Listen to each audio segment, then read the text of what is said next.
महादेव मित्रों, आप सभी का स्वागत है smart study with Shiva YouTube channel पर।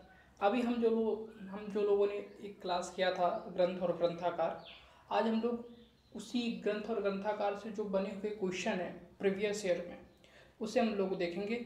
ये जो क्वेश्चन रहेगा इसमें आपका 220 कोड और 325 कोड दोनों इंक्लूड हैं। इसमें 2022 के और 2023 में पूछे गए प्रश्न क्वेश्चन हैं आपके। तो आप ये क्वेश्चन करिए, देखिए आपसे हो पा रहा है या नहीं। आप इसके उत्तर दीजिए। इससे पहले जो आपका ग्रंथ और ग्रंथाकार का जो क्लास है आप उसे एक बार जरूर देख लें। उसके बाद आप खुद ही देखेंगे कि इसके सारे क्वेश्चन आप हल कर पा रहे हैं। चलिए, पहला क्वेश्चन आपका ये रहा, आप इसका उत्तर बताएं। कादम्बर्याः लेखकः कः? कादम्बरी के लेखक कौन है? इसका उत्तर आप दें। पहले आप दें, मैं आपको बताऊंगा क्या कौन है कादम्बरी के लेखक। भास, बाणभट्ट, कालिदास या व्यास? तो इसका जो राइट आंसर होगा आपका दो। इस कादम्बरी के लेखक कौन है? बाणभट्ट। दूसरा क्वेश्चन आपका ये रहा, कालिदासः रचना नाम संख्या अस्ति। कालिदास की कितनी रचना है? तो कालिदास की जो अभी तक मतलब मान्य है, प्रमाणिक है, वो है 7 रचना। ये आप ध्यान रखेंगे। नेक्स्ट क्वेश्चन की ओर हम आगे बढ़ते हैं। ये आपका तीसरा क्वेश्चन, इसका उत्तर आप जल्दी से दें। विक्रमोर्वशीयम इत्यस्य रचयिता अस्ति। विक्रमोर्वशीयम के रचयिता कौन है? विक्रमा है, कालिदासा है, वाल्मीकि है या व्यासा है? विक्रमोर्वशीयम के रचयिता कौन है? तो विक्रमोर्वशीयम के रचयिता आपके हैं कालिदास। ये आप ध्यान रखेंगे। उत्तर रामचरितस्य लेखका का? इसका उत्तर आप बताएं। ए होगा, बी होगा, सी होगा, डी होगा, क्या होगा? उत्तर रामचरित के लेखक कौन है? तो इसका जो आपका राइट आंसर है वो भवभूति, जो कि आपका ए। ये आपका सही है, जिन्होंने ए बताया वो सही है। नेक्स्ट क्वेश्चन हम लोगों का ये रहा, महाकवि बाणभट्टस्य रचना अस्ति। महाकवि बाणभट्ट की रचना है किरातार्जुनीयम है, वासवदत्ता है, कादम्बरी है, 10 कुमार चरित है। इसमें से कौन सा महाकवि बाणभट्ट की रचना है? आप बताएं। तो महाकवि बाणभट्ट की रचना है कादम्बरी। ये आप याद रखेंगे।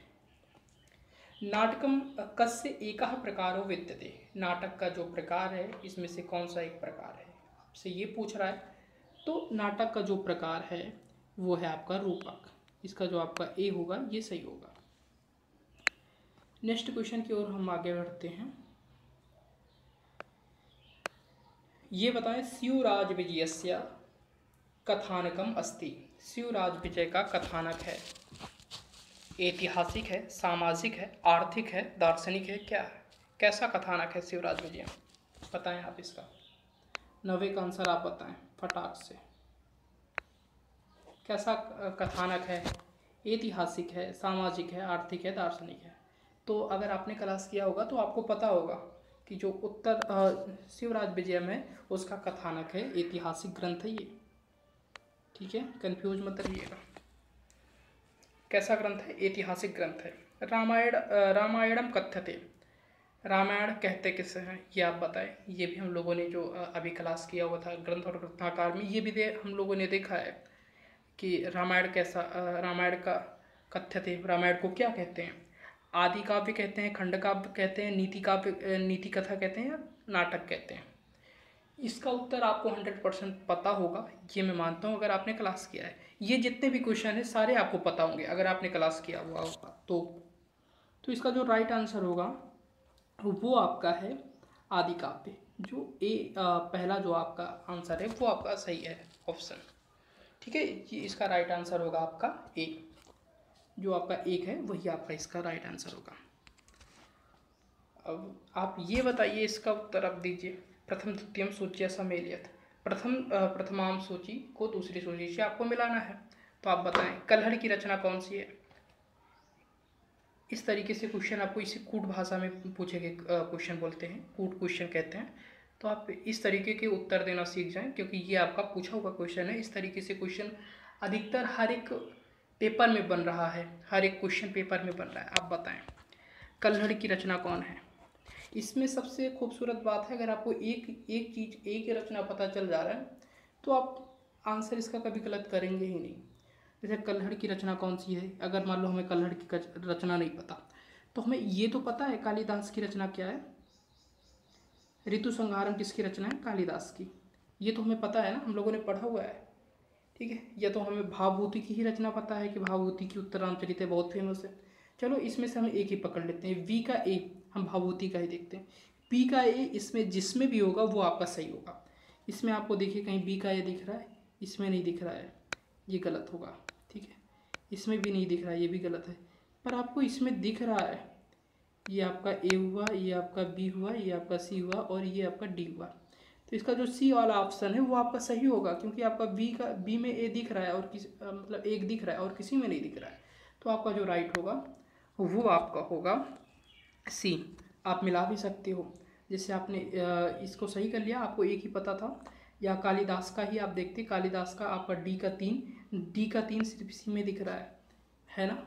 आपको किसी भी एक ही अगर एक ऑप्शन आपको पता है तो आपका पूरा क्वेश्चन सही हो जाएगा।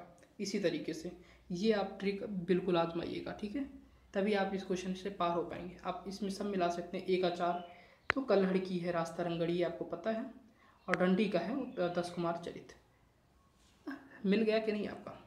नेक्स्ट क्वेश्चन की ओर हम आगे बढ़ते हैं। इसी तरीके का क्वेश्चन है दूसरा भी, ये रहा। इसका उत्तर आप देने का प्रयास करें, इसका उत्तर आप दीजिए। इसका भी उसी तरीके से आपको आंसर देना है। सूची 1 को सूची 2 से मिलाना है। बृहद कथा किसका है बताएं आप? तो बृहद कथा आपका है। अगर आप एक पता कर ले रहे हैं तो आपका सभी सही हो जाएगा। आपको जैसे आपको पता चलेगा कि बृहद कथा है गुड़हाटे का, ठीक है। बृहद कथा किसका है? गुड़हाटे का। तो आप इसमें आप मिलाइए कि ए का 2 किसमें है, ए का दो सिर्फ आपको ए में ही दिख रहा है, मतलब पहले में ही दिख रहा है और सब में नहीं है। तो अब आपको मिलाने की ज़रूरत है ही नहीं, मिल गया आपका। हाँ, ए का क्या होगा? ए का 2 होगा। मतलब इसका जो आपका आंसर होगा वो आपका पहला सही होगा, ठीक है। बृहद कथा किसका है? गुड़हाटे का है। वासुदत्ता किसका हो जाएगा फिर? बी का 3 कहाँ गया? बी का 3 सुबंधु का है, ठीक है। मिला लीजिएगा, आप देख लीजिएगा यही होगा। और मृच्छकटियों किसका है? शूद्रक का है। मिल गया कि नहीं? इसी तरीके से इसका आंसर दिया जाता है, स्मार्ट तरीके से। जैसा चैनल का नाम है उसी तरीके से आप पढ़ते भी रहिए, स्मार्ट तरीके से स्टडी करिए। इसका आंसर आप देंगे, मैं नहीं दूंगा, और मैं इसका आंसर आपका कमेंट बॉक्स में देखूंगा कि आपने क्या दिया है। इसमें कह रहा है कि समुचित मेल है, तो इसका भी इसमें भी मिलान करना है। कालिदास की इसमें एक तरफ ग्रंथ है, दूसरा ग्रंथाकार है, ठीक है। मिलते हैं नेक्स्ट क्लास में, इसका आप उत्तर दीजिएगा। और जो आपका पहला क्लास है ग्रंथ और ग्रंथाकार का, वो आप देख लीजिएगा। और आपको अभी आपके पास समय है कुछ 2-4 मतलब आप पढ़ने का भी समय है, 2-4 टॉपिक आप पढ़ सकते हैं। तो आप मुझे कमेंट करके बताइएगा कि कौन सी टॉपिक आप आगे पढ़ना चाहते हैं, ठीक है। आप बताइएगा आप कौन सा टॉपिक पढ़ना चाह रहे हैं।